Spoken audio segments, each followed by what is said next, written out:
I want to welcome our political panel. We have Sascha Burns here on the set with me. Thank you so much for coming in. She is the former Gore presidential campaign staffer. Shortly we'll be joined by somebody in Washington, D.C. We're trying to work out. We do have him. Okay, we were trying to work out some issues during the break. Ford O'Connell, chairman of the Civic Forum PAC and co-founder of Project Virginia, joins us via remote from Washington, D.C. Thank you so much for coming on. Well, thank you for having me, and hello, Sascha. How you doing? I'm well. How are you? Surviving. Surviving, aren't we all? All right. Well, you know, it's a nasty day outside today, which sort of actually is very fit considering the day that is today. 1 year ago, President Obama ordered that raid that invaded Pakistan, and those Navy SEALs were able to go in there, track him down, and kill him. It's interesting because 1 year later, President Obama is running for president, and his campaign, of course, is going to bring this up. I mean, he was able to bring down the #1 most wanted terrorist in the world. Why shouldn't he bring it up? The question is, Sascha, maybe you can jump in first.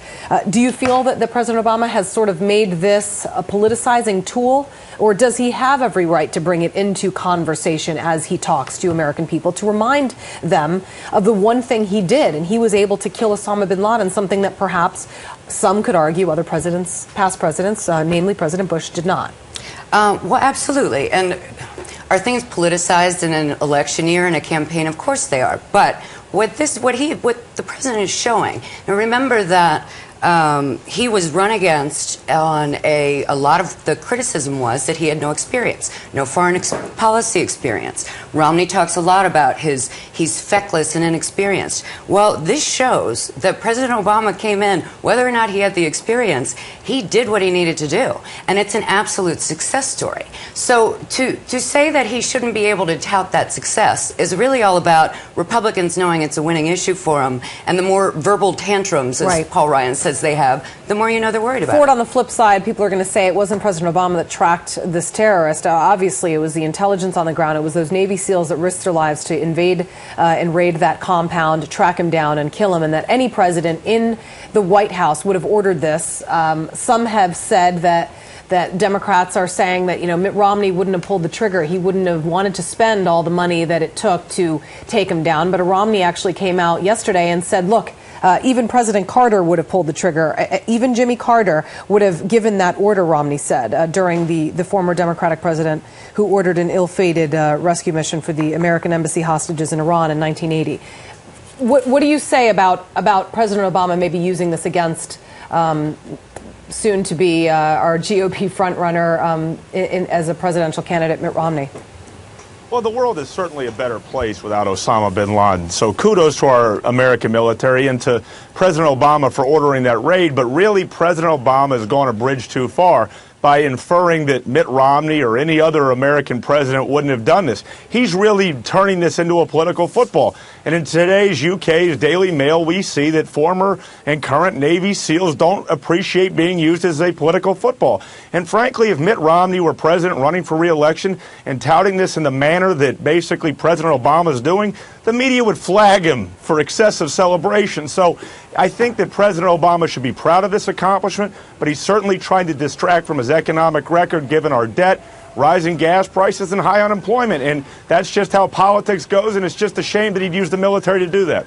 Well, there are a couple things on that, Julie. First of all, for all the Republicans that are so upset about this right now, were they this upset? Was there outrage? Was there cries of disbelief when President Bush used 9/11 as the whole theme, the whole basis of his re-election campaign? When 265,000 members of the firefighters union, or the majority of that union, of those hundreds of thousands of firefighters, signed a proposal saying take that off. When the families of 9/11 overwhelmingly said, hey, not okay to use pictures of the World Trade Center in political ads, where was the outrage? I don't remember hearing it. Sascha, there was some outrage, and I understand what you're saying. A lot of things are politicized. All I'm saying here is that President Obama has gone too far with this by inferring that his eventual opponent would not do the same, or the fact that any other president might not do the same. Hey, kudos to President Obama. I got to say, though, I don't recall President Bush necessarily celebrating. The 9/11 terrorist attack was a terrible thing that happened on his watch, and it's certainly not something that he was proud of. So, I mean, I think it's a little different, whereas Obama is going to be proud and, of course, is going to use this. It's a success. 9/11 was not a success, and so he came to ground zero, and he was there for the firefighters and for the families that lost their lives, and he came for every anniversary. But I just don't even think you can compare the two, really. No, President Bush said that if Kerry were elected, we'd be vulnerable to terrorist attacks. Yes. Cheney said if Kerry were elected, we'd be vulnerable to terrorist attacks. So my point is only that if it's okay to politicize 9/11, which I don't know how you can say that it wasn't politicized when it was used in campaign ads, and when the whole theme of their re-election was that 9/11 fighting terrorists, was yes, fighting terrorists. And using and that preventing another terror attack is what the base was. You know, interestingly, we were talking about timing of all of this, and it being 12:30 approximately there, 3 in the afternoon here. And I remember when we were watching President Obama get the word that he actually had successfully killed Osama bin Ladin. The question is, how responsible is President Obama for that raid 1 year ago? How much credit should he be getting? Some people are commenting online, and somebody from named VSL Senior, you understand that timing is everything. Obama just happened to be in the White House when they got bin Laden. Somebody else wrote, President Obama taking credit for the decision, fine, appropriate. President Obama questioning whether others would have made the same decision, overreach. Ford, we were talking about this before we had to cut off to Pakistan. Maybe you can finish your thought regarding, is Ford still with us? Okay, Ford is still with us. If you can just explain what it was that we were talking about earlier regarding President Obama's involvement in all of this, and how much credit should the president get when people head to the polls next year? Because as Sascha just brought up, one of the main issues even Hillary Clinton actually brought up and attacked President Obama was his lack of foreign policy experience. And here he is credited as being the president who was in the White House, who happened to kill the one man that we wanted to see dead for so many years. Well, absolutely. President Obama should get credit for making this decision. That said, he is excessively celebrating. Look, they had an interview in the strategy room, the situation room underneath the White House. No media has been in there in 50 years. I don't know how much more this guy could excessively celebrate a key moment. And he's obviously trying to run away from his economic record and use this as a distraction. You know, and it's really up for voters to see that. But he also has some other foreign policy weaknesses, particularly his relationship with Israel and what's going on in Iran and Syria. So there's a lot more to do. But obviously foreign policy is where he gets a lot of credit, and he wants to distract the voter from the economy. And right now that's precisely what he's doing.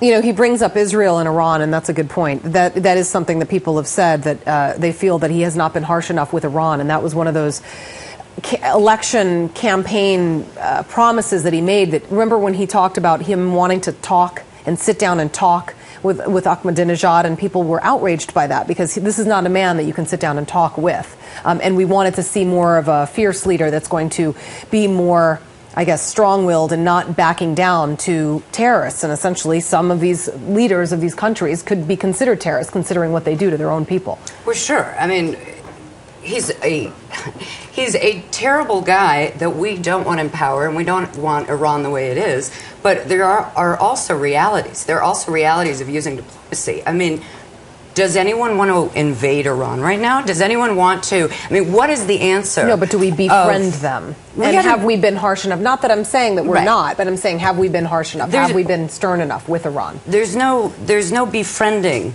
in having diplomatic relations with them. That is not befriending. It's trying to come up with a solution. And what we're doing right now is working with the rest of the world to use these sanctions and do the best we can. And, you know, when it's sort of the same as how much credit should he get for the attack, making the decision on Obama, see, we were just talking about doing that, on Osama bin Laden. Well, what about making the decision on doing something with Iran? I mean, you can't say that he doesn't get credit for one, but he should take the blame for another. And just quickly, the question about whether going too far in saying that Romney wouldn't have done the same thing, he's only using Romney's words. I mean, Romney attacked him for saying he would send troops into Pakistan. He said we shouldn't focus on bin Laden. So President Obama Sascha, is he's using what distorting Romney Romney's said. words, and we all know it. Sure when he you is. see the full quote that he's referring to, Romney said that bin Laden's important, but we have to keep our eye on the entire global terror network, and that's right. And obviously, while this is a great day because of the fact that we can celebrate somebody who really is, gone and now the world's a better place, there's still a lot more to do. And to sort of focus on that, when you see that from the American Jewish Congress latest survey that American Jews are concerned about Obama's relationship with Israel, and they see as Romney as somebody who'd be stronger. If you're the White House, you really have to watch how far you go in this foreign policy arena as you try to distract the voter from the abysmal economic record of the president. So I'm just saying there's more to do. This is a good day to celebrate, somebody who should be gone from this earth. That said, though, President Obama is walking a fine line himself. U.S. Jewish voters, according to a new American Jewish Committee survey released yesterday, prefer Barack Obama to former Massachusetts Governor Mitt Romney, by the way, by 61% to 28%. I should also mention 56% think that it's unlikely sanctions and diplomacy, as we were just speaking of, will prevent Tehran from acquiring a nuclear bomb, while 42% think it's likely in the event that they do both fall and fail. 64% would support the U.S. taking military action against the nuclear program. 64%, which is a pretty alarmingly majority number. 75% would support Israel taking military action. American Jews are a very large, important demographic of this country, and right now they're falling in the hands of Democrats, don't they? 60-40. So, Ford, I hear what you're saying, but those numbers were about people of whatever group who tend to be more hawkish, then sure, they might support Romney more because the Republicans are the ones that are all gangbusters about going into, I don't know, Iraq, Afghanistan, everywhere else. But 60-40 is, that kind of is telling about where the reality is there. Sascha, I understand your point, but remember in 2008 it was 80-20. Jews are historically Democratic voters, and the fact that we're at 60-40 is actually a positive sign for Mitt Romney. Let's be honest, we're in a very tight electoral map, and where the Jewish vote is most primarily concentrated in the battleground states is in Florida and Pennsylvania. And if Mitt Romney can pick up 25 to 30% of Jewish voters, he's going to win Florida, and that is a major concern for President Obama because Jews feel a kindred spirit to Israel, and they actually feel that Mitt Romney would be better on U.S.-Israeli relationships than President Obama. President Obama may actually have a Jewish problem, even though these numbers are so stark, because usually it's 80-20, not 60-40. All right. By the way, a Gallup poll out, not talking about certain demographics, but just a presidential race graphic I want to throw up, actually, before the two of you are let go here. Mitt Romney is now at 47%, and President Obama is at 46%.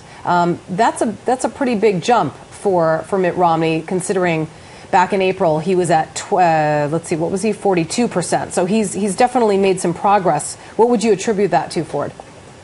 I would attribute it to the concerns about the economy. A lot of Americans, particularly in the middle class, are concerned about their future opportunities, and they seem to think that 4 more years of President Obama is not going to improve their situation. Now the question for Mitt Romney is, can he make the case as a Mr. Fix-It who will help improve their lives? But at the end of the day, I really am not looking at these national polls because essentially we're headed for a very tight election, and the key is to get 270 electoral votes. And if Mitt Romney does not win Ohio, Virginia, North Carolina, he is not going to be the next president. So I'm looking at the electoral map right now, but these polls are certainly a good sign. All right, we have to go. Ford O'Connell, thank you very much, Chairman, Civic Forum PAC, and co-founder of Project Virginia. Thank you so much for your time. Sascha Burns, the former Gore presidential campaign staffer, also joining me here on set. Thank you both very much.